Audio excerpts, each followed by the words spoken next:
তবে শুধুমাত্র ইউরোপের এই ছবিটা নয়, অনুপ্রবেশ সমস্যায় যে ভারতেরও শিওরের সমন সেটা সকলেই বুঝতে পারছেন। প্রধানমন্ত্রী এই উদ্বেগ আঁচ করতে পেরেছেন অসমের জনসভা থেকে।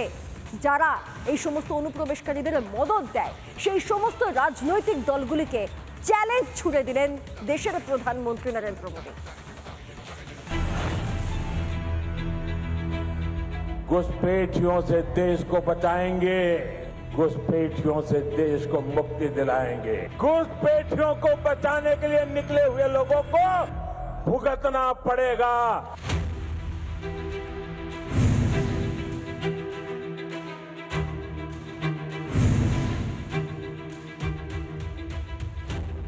অসমের সভা থেকে অনুপ্রবেশ নিয়ে কড়া বার্তা প্রধানমন্ত্রীর। অনুপ্রবেশ মুক্ত দেশ গড়ার প্রতিশ্রুতি।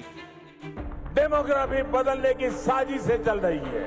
ये राष्ट्रीय सुरक्षा के लिए बहुत बड़ा खतरा है।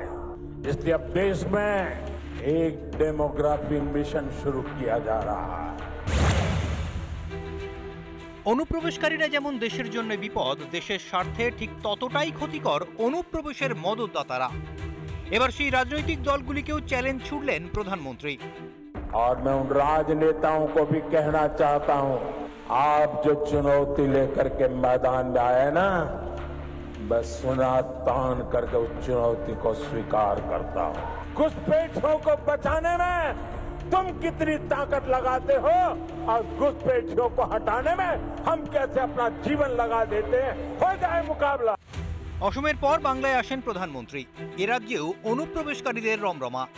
আর এই অনুপ্রবেশকারী বাংলাদেশি রোহিঙ্গাদের নাকি জামাই আদর করে রাজ্যের শাসক দল তৃণমূল। ভোটার আধার রেশন কার্ড বানিয়ে তারাই বাংলাতেই ঘাঁটি বানায় বলেও অভিযোগ।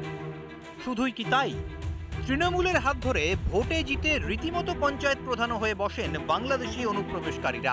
2016 সালে আমি কাকদ্বীপের বিধায়ক মন্টুরাম পাত্রকে ভোট দিয়েছিলাম, কিন্তু 2017 সালে আমার ভোটার কার্ডটি হারিয়ে যায়। তখন 2018 সালে আমি আবার আমাদের বিধায়কের সহযোগিতা নিয়ে আমি আবার আমার কার্ডটি তুলি।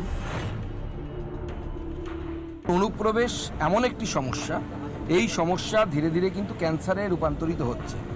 সেজন্য অনুপ্রবেশ সমস্যার সমাধান প্রয়োজন। এর মধ্যে জাতি ধর্ম ব্যাখ্যার বিষয় নেই।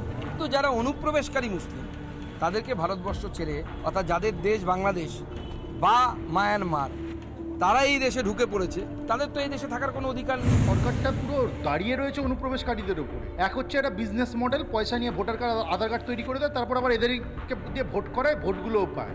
তো এদের তো লাভের ওপর লাভ, তাই এই নাটকবাজি করছে, নোংরামি করছে। বাংলায় মুক্ত করবে, সেটা 11 বছর পরে নরেন্দ্র মোদীর ঘুম ভাঙলো। 11 বছর হওয়ার পরে যদি মনে করে যে আমার বাড়িতে বাইরে থেকে লোক এসে দখল করে নিচ্ছে, চুরি করে নিচ্ছে, তাহলে তো আমি বলবো যে সেই বাড়ির মালিকের ব্যর্থতা। দেশের স্বার্থ নাকি ভোট ব্যাংক, তৃণমূলের কাছে কোনটা বেশি জরুরি মাননীয়া? এবার অনুপ্রবেশকারীদের তাড়াতে নতুন মিশন মোদীর।